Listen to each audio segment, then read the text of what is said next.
ស្ដោ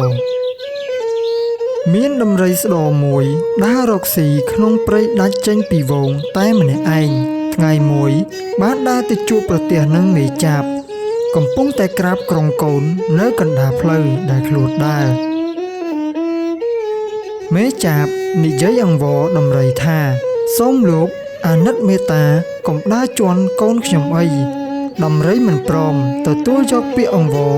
ក៏ឆ្លើយតបទៅវិញថាអញមិនដឹងមិនស្គាល់អាណាទាំងអស់អញចេះតែដើរជន់ស្លាប់អាណាក៏ដោយចាបឯងខ្លួនតូចប៉ុណ្ណេះនឹងធ្វើស្អីអញចេញបើទុកជាចាបឯងមានចំនួនច្រើនដល់ទៅ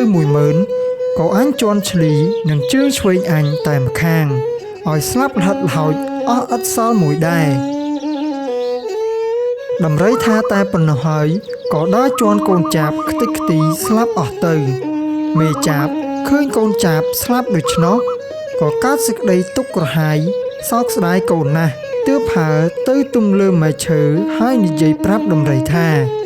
ដំរីឯងហ៊ានមើលងាយអញត្បិតតែអញខ្លួនតូចកម្លាំងតិចប៉ុន្តែឯងមិនទាន់ដឹងកម្លាំងបញ្ញាអញទេ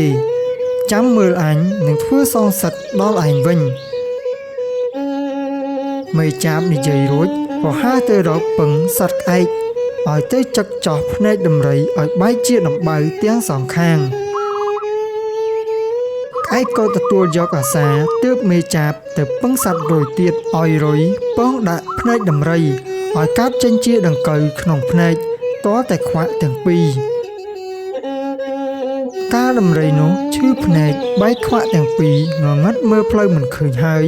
ក៏កើតសេចក្តីទុក្ខវេទនាលំបាកនឹងរកស្មៅស៊ីនិងរកទឹកផឹកក៏ពុំបានមេចាបឃើញដំរីខ្វាក់ភ្នែកដូច្នោះក៏ទៅពឹងសត្វកង្កែបឲ្យឡើងទៅយំលើកំពូលភ្នំដំរីឮកង្កែបយំមានចិត្តត្រេកអរណាស់សម្គាល់ថាមានត្រពាំងទឹក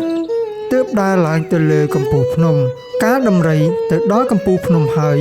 កង្កែបលោតចុះទៅយំក្នុងជ្រោះវិញ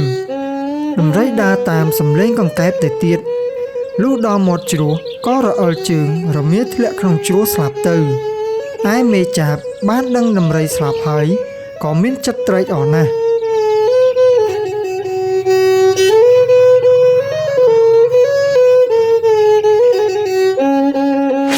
យើងខ្ញុំសូមអរគុណដល់អស់លោកស្រីនាងកញ្ញាដែលបានស្ដាប់កំសាន្តតាំងពីដើមរហូតមកដល់ចប់